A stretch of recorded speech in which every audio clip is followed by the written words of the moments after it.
I wonder if any of you have before signed a rental agreement on a new house, perhaps, or maybe you're a landlord.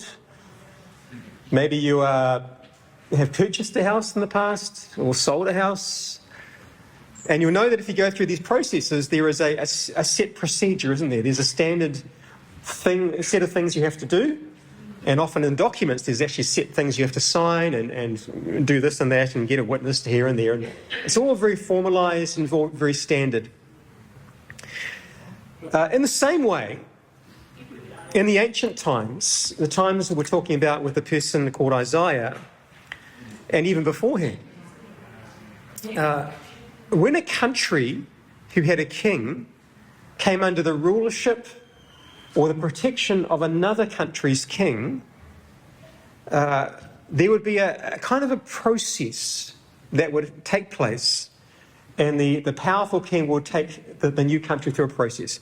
And so to act this out, I thought we'd get a bit of visuality going on here, and I need a couple of volunteers who don't mind acting up and making things that could be boring really, really exciting.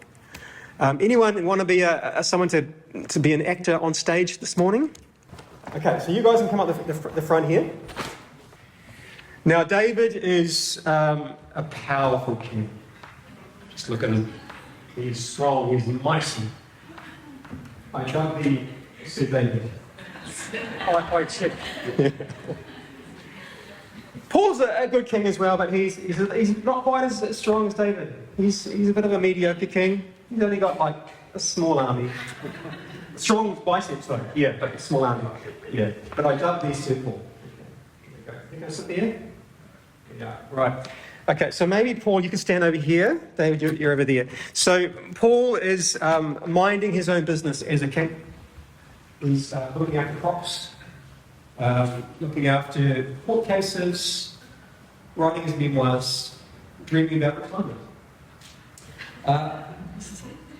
Suddenly a famine hits, and he's desperate for food as people are crying out to them saying, "Oh, great King Paul, feed us." He doesn't know what to do.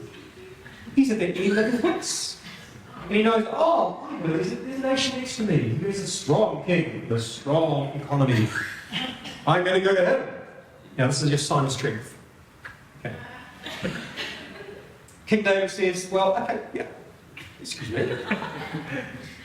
And so he goes to King Paul, and he says, "King Paul, I'm going to conquer you or help you, whatever way you want to define it. Slit his throat if you want to, sure, why not? Go for it." But he takes over the country, right? So that's what he does. And he might give crops and food for all the people. Paul's he's in a weaker place. He's not really the top dog now, but at least there's people aren't going to lynch him because he can't feed them. Now, what's going to happen in this situation? And I need to give some writing because documents make a wiggle go around. What happens in this situation is there is a set form that is processed.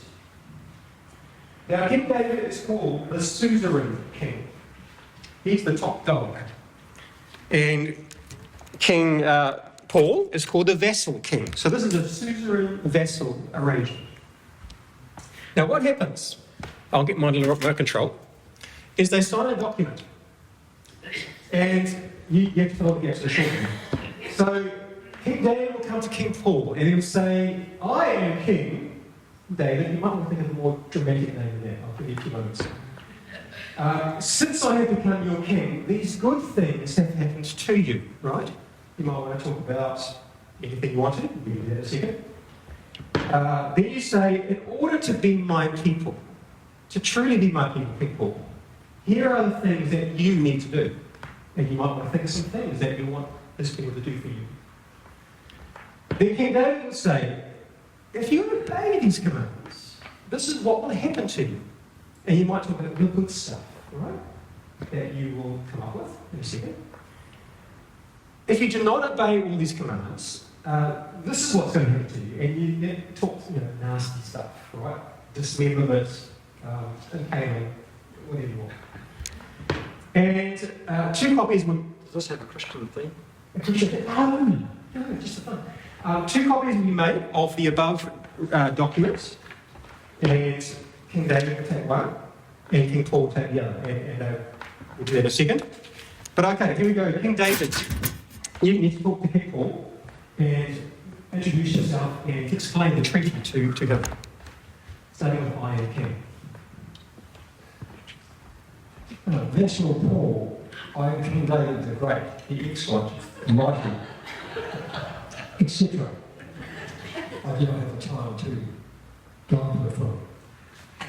Since I have become your king, these good things have happened to you. You have become popular with your people. They have been well fed. And your tenure, your kingdom has been strengthened. And your GDP has increased. And the inflation has gone down because there's plenty of food around. The price is not really going up. You're running a good economy. And the Minister of Finance is happy with you. So these are the good things that have happened to you. In order to be my people, here are the things you'll need to do. You'll need to give 20% of your young men into our army to be trained in the ways that we seek training. Your gold mines will be taxed 50% plus GST. Yes, you'll have to pay a form of tax or tribute. We'll only make it 10% because we're a free market economy and we don't like that country, New Zealand, which taxes people too much. And if you obey these commands, you will have a long life.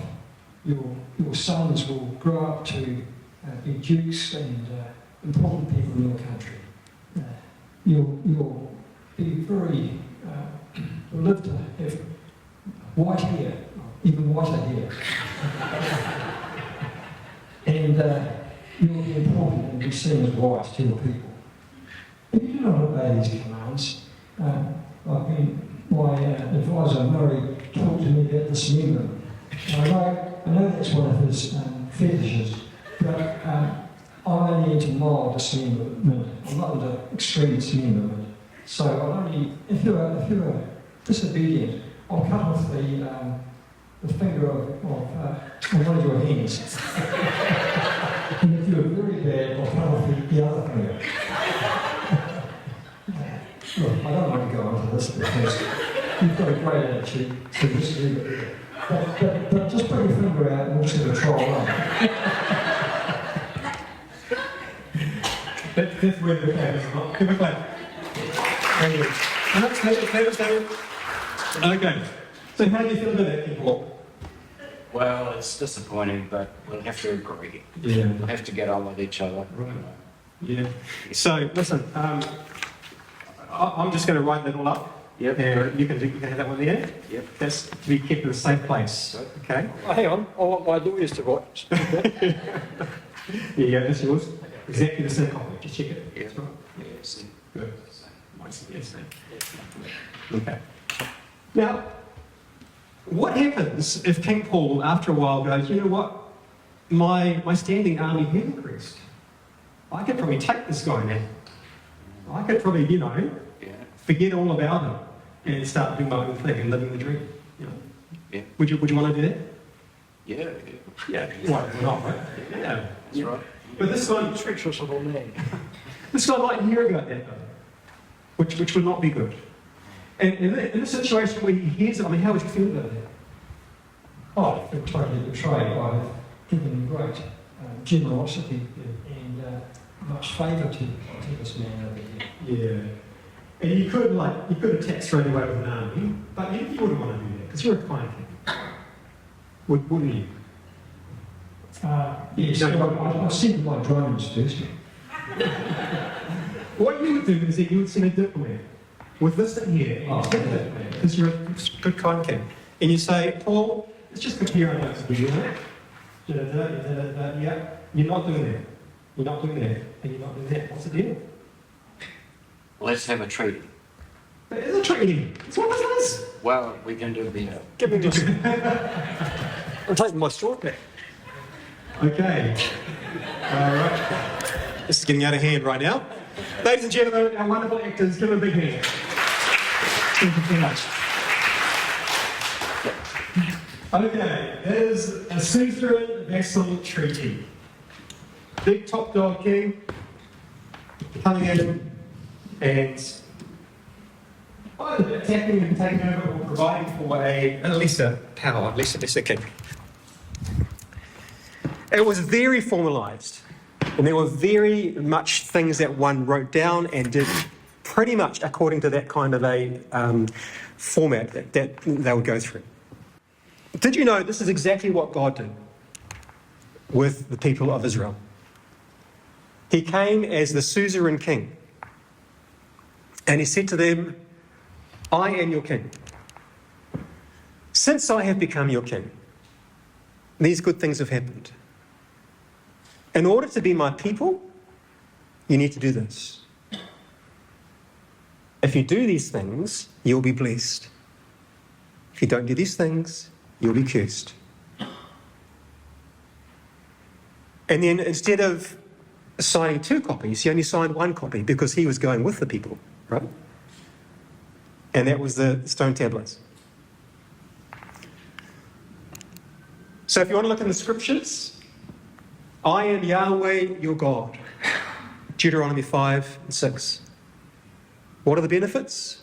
I have brought you up out of the land of Egypt, out of the land of slavery. I've freed you guys. Here's what I require of you, and these are written in the 10 Commandments. And the tablets were placed in the Ark of the Covenant to be read to the people regularly so they would not forget. If you do these things, there will be blessings. Deuteronomy 5, 9 to 10, 11, 16. Deuteronomy 28 as well. And there will be curses if you don't do them. And there was often a ratification meal between King David and King Paul. They would have had a meal together, gone through some symbolic things as well, and that would have been part of the deal as well. So you see, the whole God comes to people in ways they can understand, right? He would not do this to them because we wouldn't understand it. But this is how people thought back then. And so he comes and he says, this is the way that people will understand. And he goes through this process with the people of Israel. I am your king. This is what it means to be my people. Incidentally, you may be interested to know that a lot of what we do as Christians now comes from this. Okay? So there was often a meal to seal the deal between the kings. For us, the Lord's Supper is in that kind of a vein. It is a relationship meal. It is a ratification meal. It is again a reminding of covenant, isn't it? This is a new covenant in my blood. It is a meal that ratifies and continues to ratify a relationship. Tithing to the king was expected. King David made that very clear. Tithing for us is expected as well.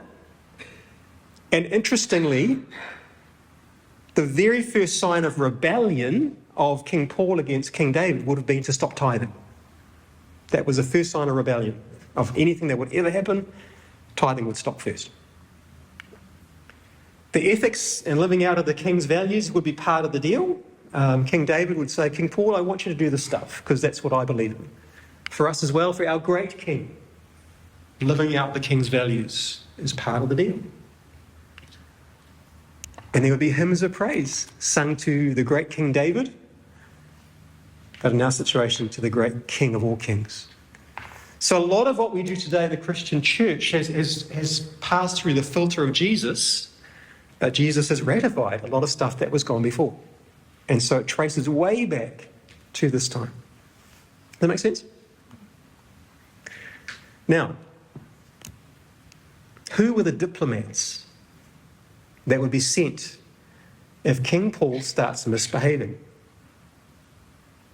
They were the prophets. They were the prophets of God.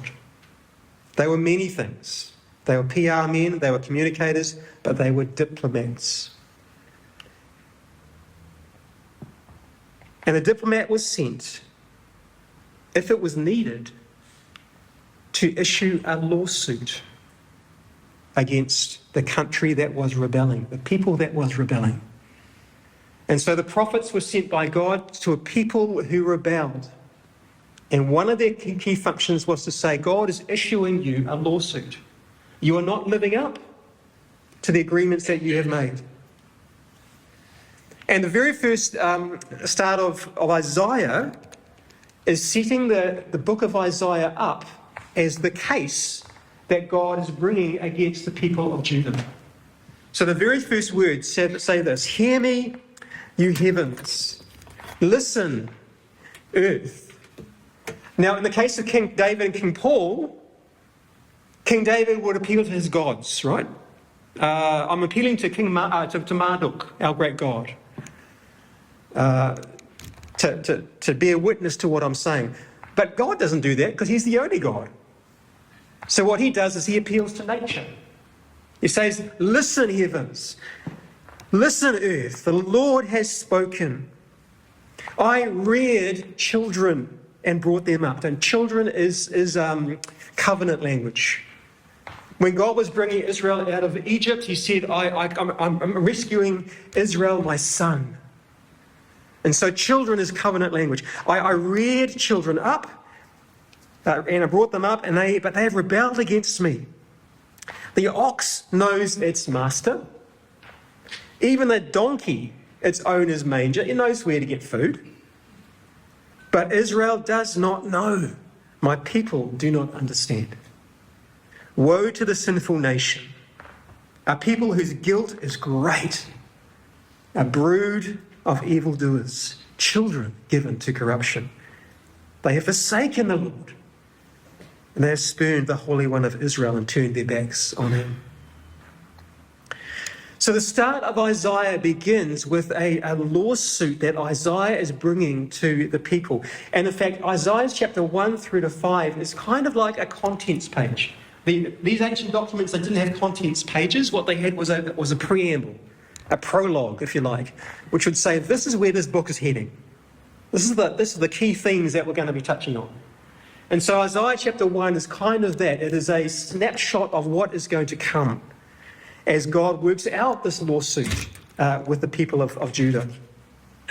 And so we have in Isaiah chapter 1 to 5 a number of things. We have, firstly, God's lawsuit against Israel, or against the people of Israel. It's confusing, isn't it? It's the nation of Israel, but it's living in Judah, the southern kingdom, not Israel, the northern kingdom, if you get that. It's kind of confusing. So firstly, God's lawsuit, and then secondly, reasons for the lawsuit. And then in chapter 5, we have this very interesting song called the Song of the Vineyard. And we'll get on to why it's fascinating perhaps next week. But following that, there is a prediction of the disasters that will happen because God knows his people aren't going to follow through. Right? And just as with Genesis, there were stages of ordering, things getting more and more ordered, from chaos into a beautiful world. We find in chapter 5 that there is a disordering.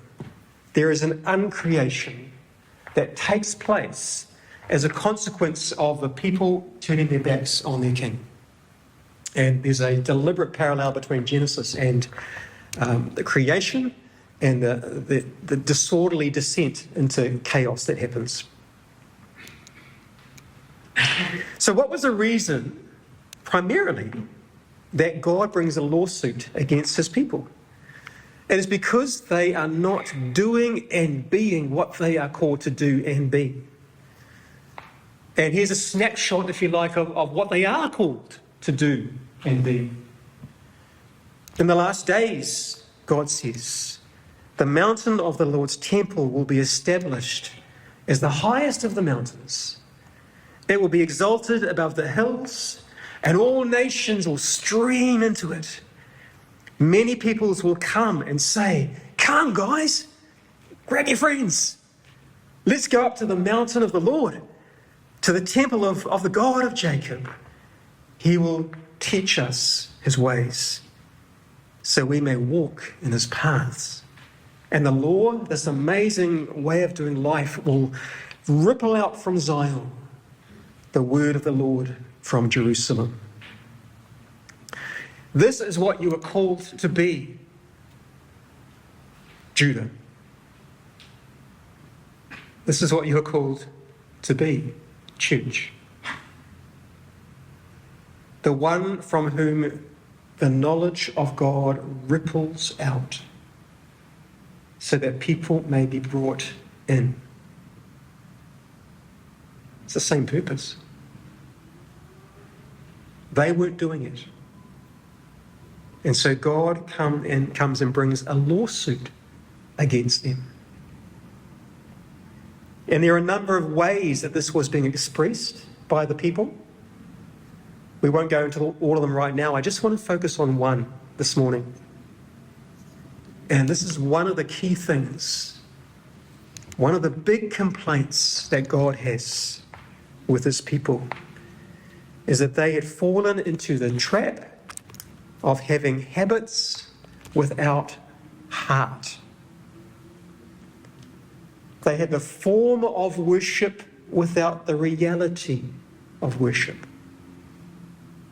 They went through the motions. They looked good. They did all the right stuff, and in fact did it extravagantly. They had the habits, the practices, the look of a people devoted to their God, and they were not a people devoted to their God, because they went out from church and they lived how they pleased. Now, I wonder if you can bear with me for a little experiment this morning. Don't get angry at me. For everyone here who can walk, and there's probably 3 or 4 of you who can't, that's fine. Can I ask you to do an experiment? Can I ask you all to stand up, please?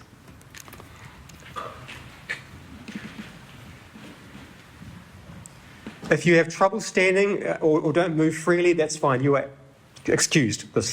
Don't go here. Now I want you to walk, please.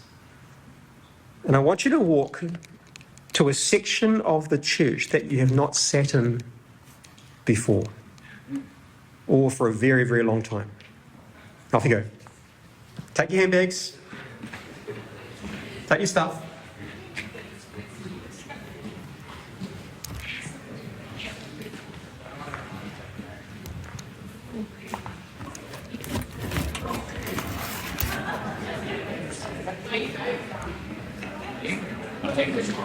The further, the better.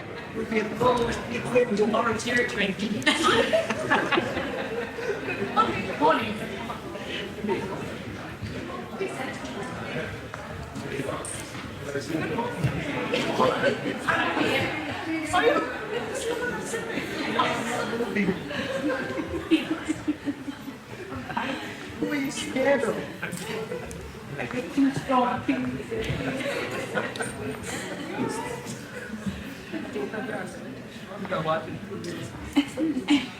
Okay, is everyone in a place that they are not normally sitting in? Okay, honestly, how does it feel? Good. I love the way you guys are on the front. That's cool. Yeah, maybe. Should do that every Sunday. Comfortable as can be? Yeah? Hands up if you are sitting next to people you don't normally sit with.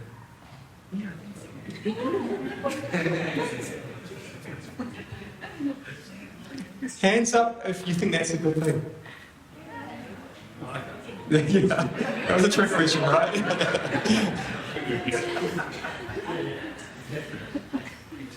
You know what I saw from the front? I saw people coming and going, "G'day!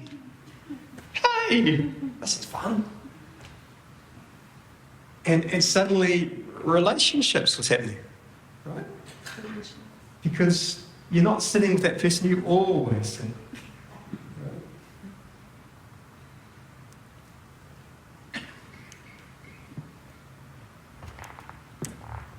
Do you get the point? We are creatures of habit, aren't we? We are creatures of habit.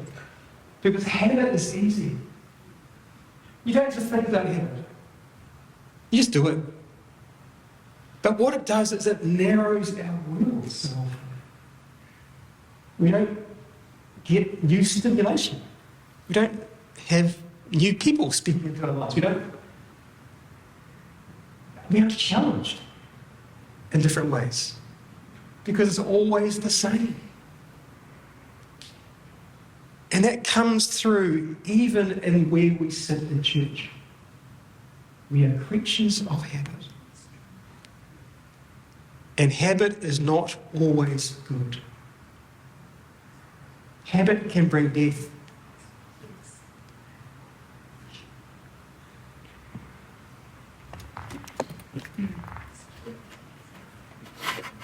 It's a bit risky, isn't it? I had the word security. Was that your word there? Yeah. You're secure in habits. It feels good, eh? There's no threat. It's efficient. You don't have to talk to anyone new because you know this already, right?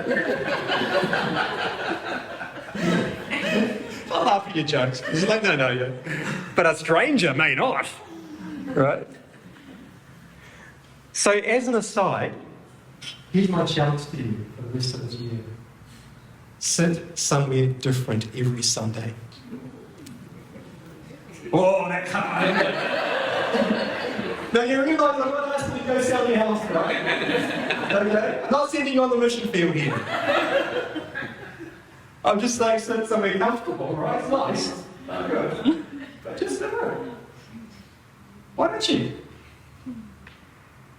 And see who God places beside you. And what that will do, hopefully in a small way, will start eroding the idea that church needs to look like this. And God is very, very safe. And I don't need to be challenged in church. And I don't need to be open to new things. Now, those are big things, right? But it'll start at you, hopefully. I mean, I just love that response when I said sit here differently. It goes, whoa, that's a big deal. Right? But let's just see if we can become a flexible people.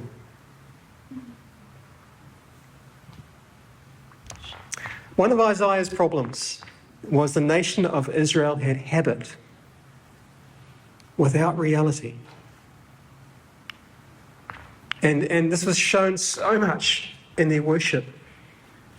Isaiah 1, 11 to 15 says this. Now this is strong language. Just feel the frustration and the pain of God as he says this. The multitude of your sacrifices, what are they to me? Says the Lord. I have more than enough of burnt offerings, of rams, or the fat of fattened animals. I don't need any more of that stuff, he says. I have no pleasure in the blood of bulls and lambs and goats. When you come to appear before me, who has asked this of you? I didn't. You know, he's saying. This trampling of my courts. Stop bringing meaningless offerings. Your incense is detestable, strong language, detestable to me. The incense they used in the worship services, if you call them, of their sacrificial system, I hate them, God says. Hate them. New moons, Sabbaths, convocations, I cannot bear your worthless assemblies. Oh, crikey. Your new moon feasts and your appointed festivals I hate with all my being, God says. Oh, crikey.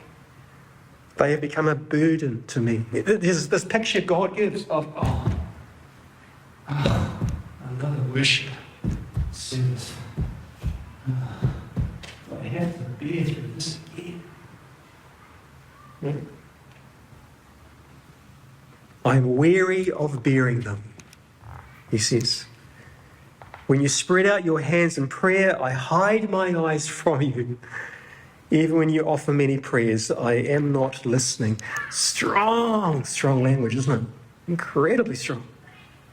And the reason that God is so frustrated and so angry with them is that they are all about habits and looking the part and doing all the right prescribed things and not just sacrificing a few lambs, a few goats, whatever, they truckloads of them, right?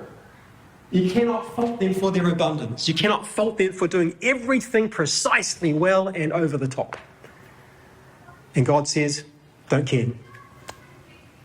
Don't care. Because your hearts are not in it. The traditions, the processes that we have as well, do you realise this? They are a container for meaning. The container by itself does not matter. The things that we do as a church, which are traditions and processes and the way that it's always been done, that they are supposed to be a symbol to a deeper meaning. They're supposed to be a container for meaning. But when the reality is not there, what is the point of the symbol? Right? I was once engaged to a young lady and the engagement ended and I said to her, look, you should keep the ring. Guess what she said? I don't want to keep the ring. It doesn't mean anything then. It's still the same ring. But all meaning had gone from it. Do you see what Isaiah is saying here? Habits and traditions and practices can be good things so long as they are a true indicator of the state of our heart. But as soon as we simply go through the motions, God is not fooled. God is not fooled. And so God sends his diplomat, Isaiah, to challenge the hearts of his people. And in fact, he says much the same in some ways as Jesus, who cuts out the middleman in the book of Revelation, if you remember. And he goes to a church in Ephesus. And he says much the same message. He says to this church, I know your deeds, your hard work, your perseverance, yep, I see them. Yet I hold this against you. You have forsaken the love that you had at first. You've got the container of meaning, but you ain't got the meaning inside the container. You got the symbol without the reality.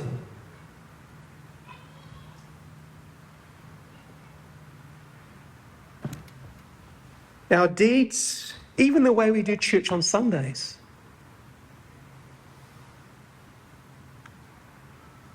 has it become habit?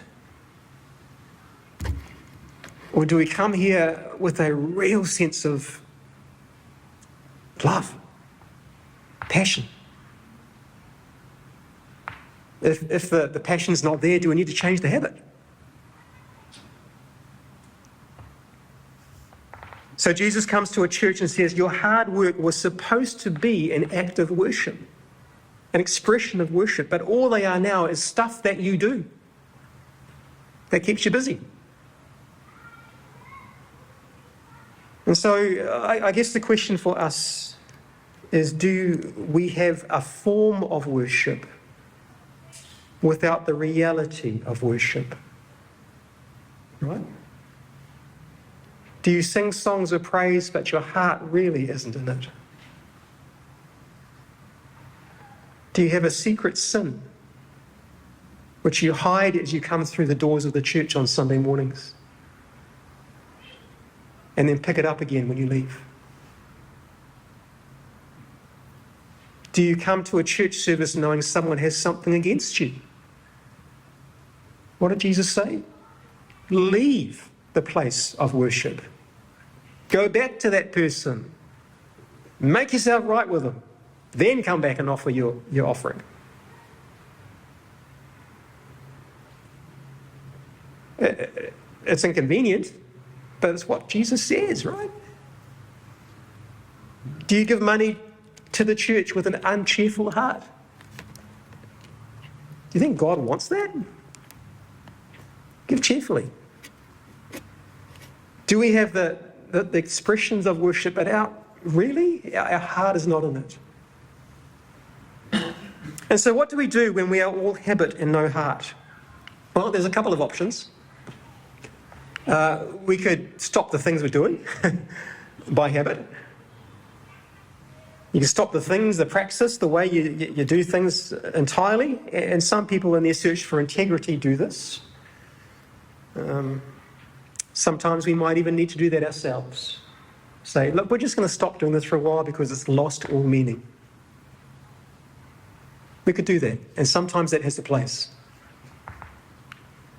Or we could inject heart back into the habit and do a bit of a soul search and say, look, I haven't really been coming with all of my heart and mind and soul and strength, but that's on me. I need to get that right again. You could follow the example of King David, not this King David, the other King David. I love this. You know the story. He has an affair with a woman that he sees bathing, and it just grabs him, and he does all the wrong things, and he has an affair with her. And he's found out by the prophet Nathan, you know the story probably, who says, you've sinned. And afterwards, King David writes words of apology to God, which we have in the Bible, which are in Psalm 51. And he says an interesting thing, which just tells me that he gets it, right? He writes in this apology letter to God, he says, you do not delight in sacrifice, or I would bring it. You do not take pleasure in burnt offerings. This is exactly what God is saying in Isaiah. And he says, no, my problem is my heart. It's not the habit, it's my heart. And so he says, my sacrifice, O God, is a broken spirit, a contrite heart. God, you will not despise. He knows what God is looking for, doesn't he? He knows that he needs to get his heart right. But he does know something else, that when he does get his heart right, then the expression of worship becomes valuable. The container suddenly has meaning in it. And so did you realize, if you read Psalm 51, the very next verse, bar 1, says this: then you will delight in the sacrifices of the righteous, and burnt offerings offered whole, and bulls will be offered on your altar. Did you see this? Huge change. This stuff doesn't move this. Why? There's no heart in it. There's no meaning in it. But once I get that right, then these things become valid, beautiful expressions of praise. Does that make sense?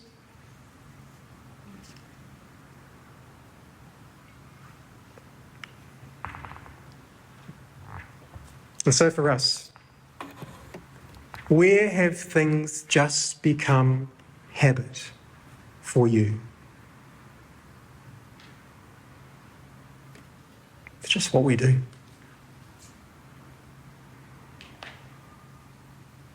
And where have you lost the love you had at first?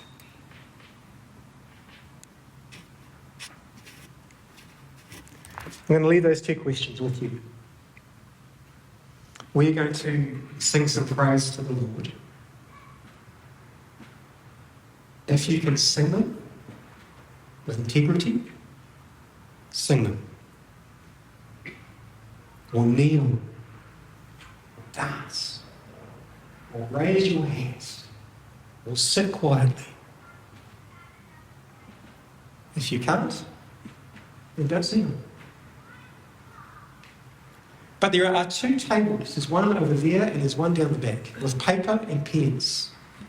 And you might want to do what David did and write a prayer, write a song, write an apology to the Lord and say, Lord, oh, my habit and heart are so far apart from each other. I need to get this stuff right. And so my invitation to you at any stage as we sing is to go to one of those tables, grab a pen and write.